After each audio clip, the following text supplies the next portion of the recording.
આજની ધર્મકથા. પ્રણામ. જીવનના અનેક ઉતાર ચઢાવ જે કથાની અંદરમાં અત્યંત વૈવિધ્યપૂર્વક આપણી સામે મૂકવામાં આવ્યા છે,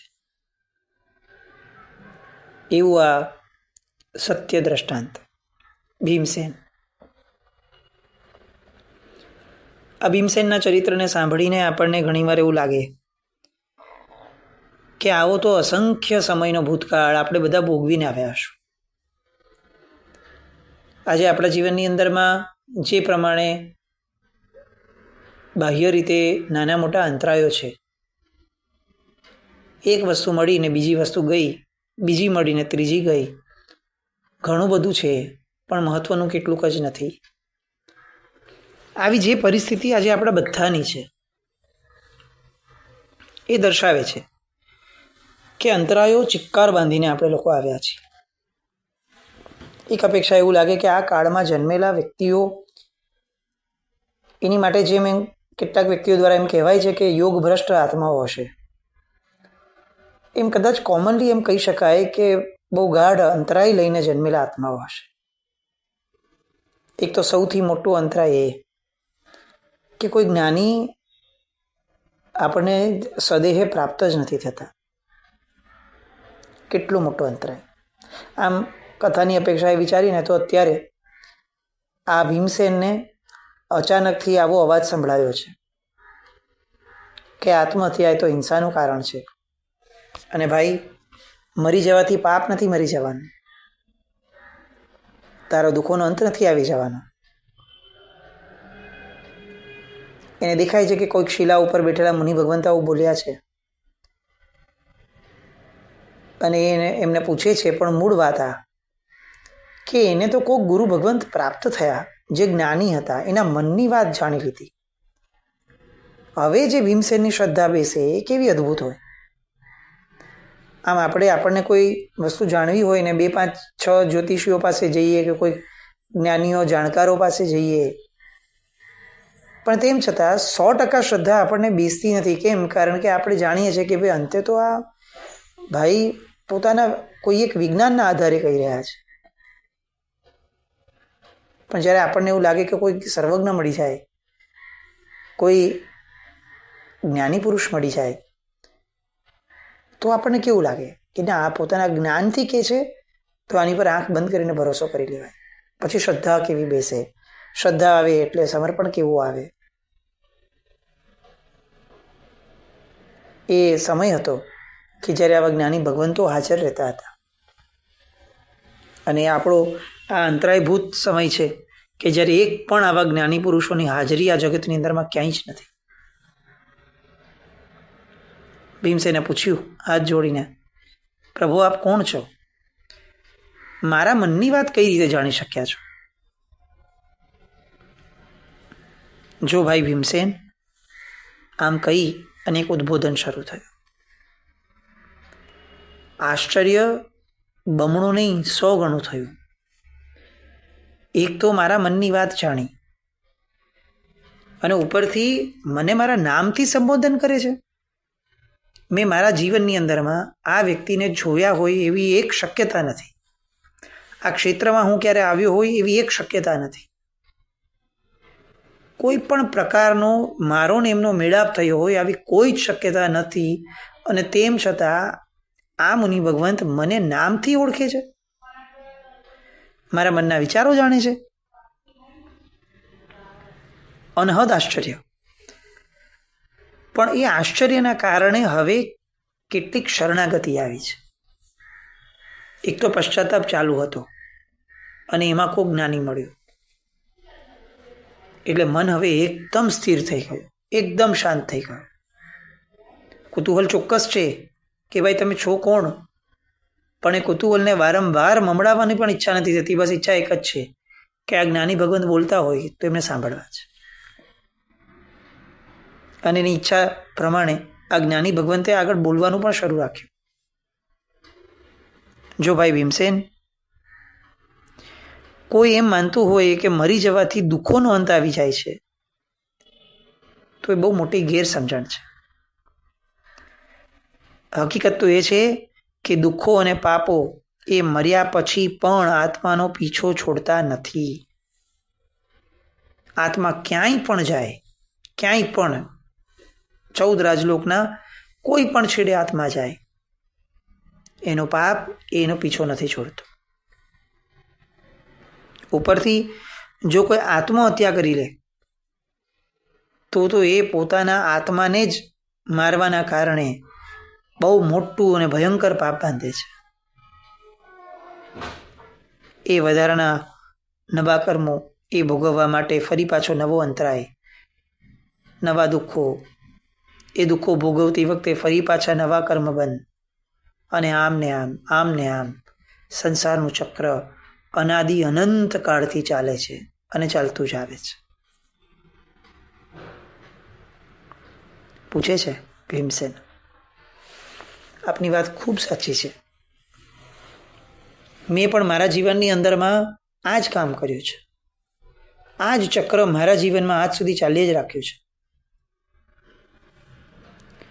પણ પ્રભુ, આ કર્મ બાંધતી વખતે આત્મા કેમ વિચારતો નથી? અને ત્યારે મુનિ ભગવાન કહે છે કે કર્મ બાંધતી વખતે આત્મા વિચાર એટલા માટે નથી કરતો કારણ કે આત્મા ખરા અર્થની અંદરમાં ધર્મને સમજ્યો જ નથી. આત્મા ખરા અર્થની અંદરમાં પોતાનું સ્વરૂપ સમજ્યો જ નથી. જેને દુઃખ આવે છે, જેને દુઃખ વેઠવા પડે છે, એવા શરીરને એ પોતે હું છું એવી કલ્પનામાં ને કલ્પનાની અંદરમાં એ સમજી જ નથી શકતો કે હું આ બધાથી પર એવો કંઈક છું. જે દિવસે એ સમજશે એ દિવસે આવી પડેલ દુઃખોમાં પણ નવું કર્મબંધ નહીં થાય. પણ એ દુઃખની સામે પડવાના, દુઃખનો પ્રતિકાર કરવાના, દુઃખને દૂર કરવાના, આ બધા જ પ્રયત્નોમાં નવા નવા નવા નવા કર્મો બાંધીએ જ રાખે છે, બાંધીએ જ રાખે છે. અંતહીન, છેડા વગરના અનહદ કર્મો.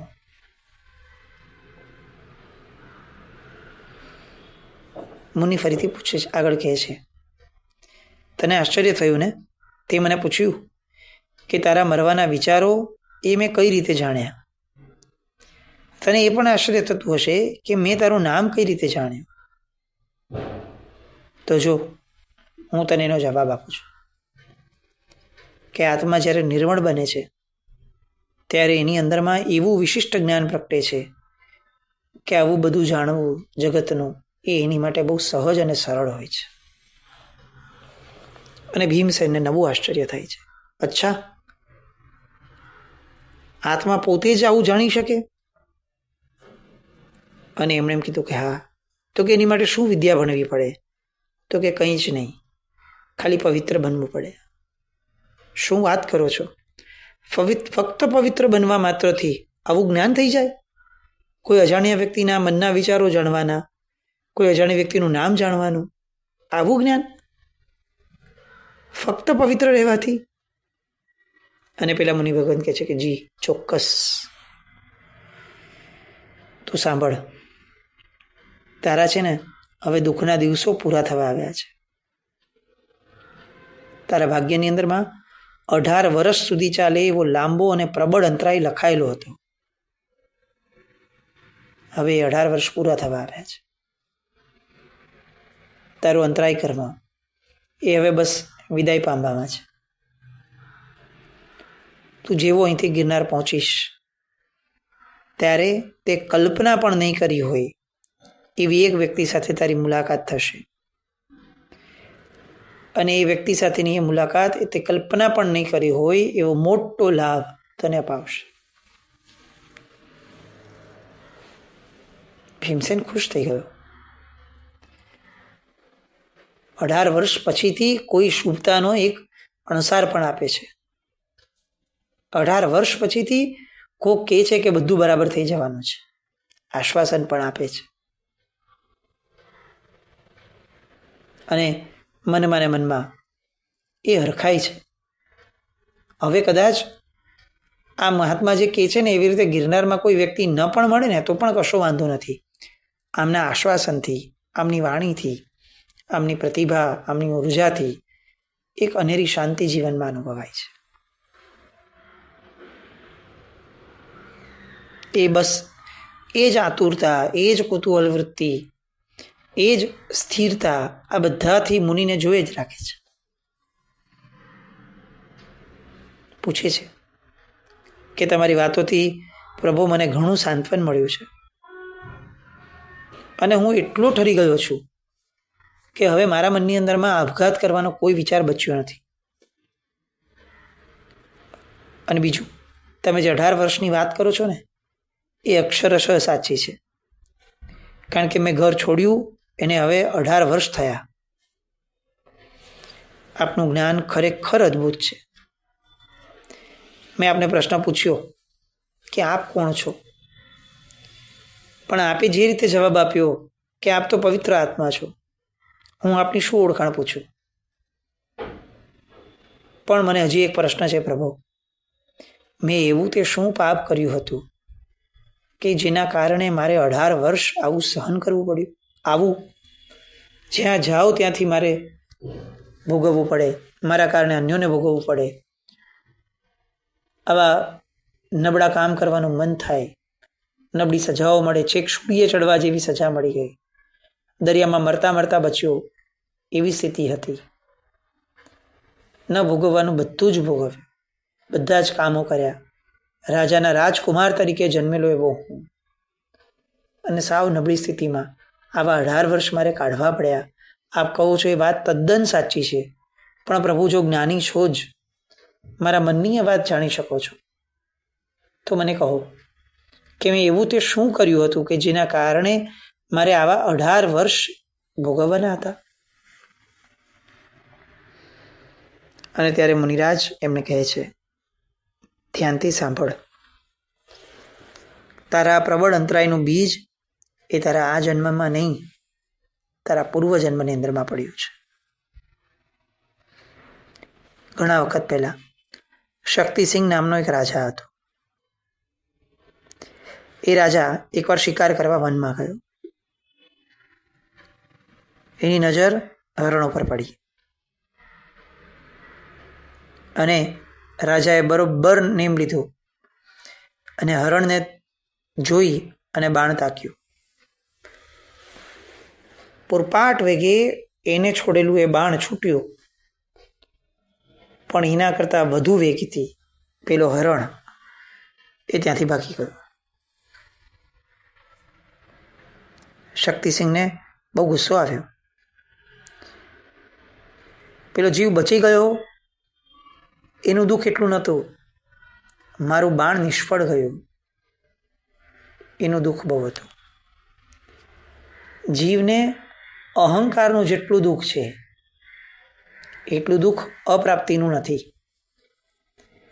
મને આ પ્રાપ્ત કેમ ન થયું એનું દુઃખ હંમેશા ઓછું હોય છે, મને આ પ્રાપ્ત કેમ ન થયું એનું દુઃખ વધારે હોય છે.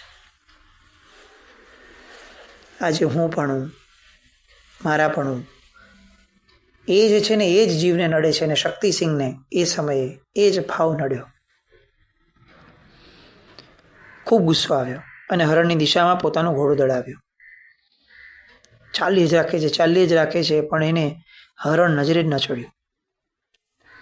અને હવે એવી દિશામાં એવી જગ્યાએ આવી ગયેલો કે જ્યાંથી પાછા ફરવામાં એને સમજણ પણ ન પડી કે હું ક્યાં છેક આવી ગયો. ક્રોધનો આવેશ, અહંકારનો આવેશ એ એને એવી જગ્યાએ લઈ આવ્યો હતો કે જે જગ્યાએથી પાછા ફરવામાં પણ કદાચ એને બહુ જ મુશ્કેલી પડવાની હતી. પણ એનું સદભાગ્ય પરાકાષ્ઠાએ હતું. એવા વગડામાં, એવી અજાણી જગ્યાએ અચાનક જ એને એક મુનિ ભગવંત, ધ્યાનમાં મગ્ન એવા મુનિ ભગવંત પ્રાપ્ત થયા. કોઈ કારણ ન હતું. મુનિને જોઈ આજે તેમ જે મને જોયો એમ એમને મુનિને જોયા. સદભાવ થવો જોઈતો હતો. ધ્યાનમગ્ન છે, કોઈ પ્રકારે કોઈને હેરાન કરતા નથી. પોતાની સાધના કરવા માટે આવા દૂર દૂર એકાંત અને અસંગમાં પોતે જોડાયા છે. પણ હરણ ઉપર ઊભો કરેલો અહંકાર, હરણ માટે ઊભો થયેલો ગુસ્સો, એ હરણ પ્રાપ્ત નથી થયો એના કારણે વધ્યો. ગુસ્સો વધ્યો, માત્રા વધી ત્યાં સુધી બરાબર હતું, પણ એ માત્રાને કારણે હવે દિશા પણ બગડી. માત્રા તો બગડી જ, દિશા બગડી. જેટલો ગુસ્સો પેલા હરણ ઉપર હતો એ બધો જ ગુસ્સો હવે આ મહાત્મા ઉપર આવ્યો. શું વાંક? કંઈ જ નહીં. શું કર્યું હતું? કંઈ જ નહીં. એ એમની દુનિયામાં મસ્ત હતા, આ પોતાની દુનિયામાં હતો. બેઉની વચ્ચે કોઈ વાતચીત પણ નથી થઈ, કોઈ આંખના ઈશારા નથી થયા, કંઈ જ નથી થયું. પણ સાહજિક રીતે એને ગુસ્સો આવ્યો. નોકરો આવ્યા પાછળથી, એટલે આદેશ આપ્યો કે આ મુનિને દોરડાથી બાંધી દો. મુનિને બાંધ્યા. હજી પોતાનો મનનો અહંકાર ગયો નથી, એટલે આખા વગડાની અંદરમાં ઘોડો લઈને ફરી વળ્યો હરણને શોધવા. પણ હરણ હાથમાં ન આવ્યું, તે ન જ આવ્યું. શિકાર હાથમાંથી છટકી ગયો. રાજા નિરાશ થયો. વળતો આવ્યો અને ત્યારે પેલા મુનિ જે હતા એમણે બંધનમાંથી મુક્ત કરી દીધા. એ જે બંધનમાં રાખ્યા હતા એ 18 ઘડી સુધી બંધનમાં બાંધ્યા હતા મુનિના. એ માણસ શક્તિસિંહ જતે દિવસે મર્યો. અને શક્તિસિંહ એટલે ભીમસેન તું પોતે. પછી કેટલાક ભવોનું પરિભ્રમણ કરી અને તું અહીંયા ભીમસેન તરીકે જન્મ્યો છે. પણ ઓલું 18 ઘડી સુધી તે જે મુનિને બાંધી અને અંતરાય કર્મ ઊભું કર્યું હતું એ આજે 18 વર્ષ સુધી તારે ભોગવવાનું આવ્યું. એક ઉત્તમ આત્માની તે કરેલી 18 ઘડી સુધીની સ્ખલના એ આજે તારે 18 વર્ષ દાવ પર લગાડીને ભોગવવી પડી. કર્મનો ગુણાકાર કેટલો તીવ્ર હોય છે. ભીમસેનની આંખો ચોધાર આંસુએ રડી રહી છે. એને કોઈ જાતિસ્મરણ જ્ઞાન નથી થયું, પણ પોતાનો વૃત્તાંત સાંભળતા સાંભળતા એને એવું લાગ્યું કે મારા જીવે આટલું ભયંકર કાર્ય કર્યું. પેલા મુનિરાજનો શું વાંક હતો? હું એની માટે તો આવ્યો બી નહોતો, હું તો હરણ માટે ગયો હતો. પેલા મુનિએ મને કંઈ નડ્યા પણ નહોતા. પોતાના ધ્યાનમાં હતા એવા નિર્દોષ મુનિ ઉપર મેં આવું કુકર્મ કર્યું. 18 વર્ષ ભોગવવા એમાં કશો વાંધો નહોતો. હું એને જ લાયક હતો. જો મેં 18 ઘડી સુધી એમને હેરાન કર્યા હોય તો આજે 18 વર્ષ સુધી હેરાન થવું એ મારી માટે બહુ યોગ્ય જ છે. પશ્ચાતાપ તીવ્રતાએ પહોંચ્યો. અને પેલા મુનિ ભગવંત આખી વાર્તા કીધા પછીથી એના પૂર્વભાવની વાતને વિરામ આપતા છેલ્લે કહે છે કે જા ભીમસેન જા, ગિરનાર તીર્થ એ તારી રાહ જોઈ રહ્યું છે. તારા આત્માનું કલ્યાણ થાય. રડતી આંખ, ચોધારા આંસુવાળી આંખ, રડતું હૃદય, આ બધા દ્વારા માથું ઝુકાવી અને ભીમસેન કહે છે કે પ્રભુ આપ મને ન મળ્યા હોત તો હું આ મારો માનવ જન્મ હારી ગયો હોત. આપે મારી પર જે ઉપકાર કર્યો છે ને એનું વર્ણન કરવા હું અસમર્થ છું. આપ જ મારા ગુરુ છો, આપ જ મારું સર્વસ્વ છો, આપ ખરેખર મારા તારણહાર છો. એમ કહી અને ખૂબ હળવાશ સાથે આ ભીમસેન આ મુનિ ભગવંતના ચરણોની અંદરમાં મસ્તક ઝુકાવી અને બેસી ગયો.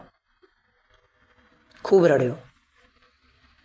18 વર્ષનો આખો ને આખો જાણે થાક ઉતારતો હોય એટલો રડ્યો. પેલા મુનિ ભગવંતનું વાત્સલ્ય, એમની સંવેદનશીલતા એટલી બધી પ્રગાઢ હતી કે થોડો સમય થતાં હવે આનું દુઃખ ઘણું હળવું થયું. મુનિના આશીર્વાદ લીધા અને ગિરનાર તીર્થ તરફ પ્રયાણ શરૂ કર્યું. પેલા મુનિ ભગવંત એટલા બધા પોતિકા લાગવા લાગ્યા.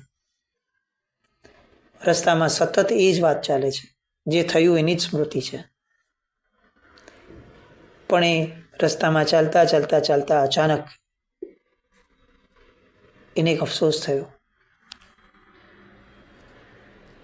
અને એ જ અફસોસ થયો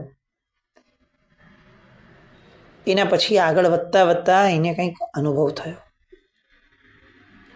એ અનુભવના આધારે એને એક આનંદ મળ્યો. આ બધું કઈ રીતે બન્યું, શું બન્યું, એ બધું સમજવા આવતીકાલે ફરીથી મળશું. જીના જ્ઞાવૃત કંઈ પણ બોલાય તો મિચ્છામિ દુક્કડમ. જય હિન્દ, જય અતિશાસન.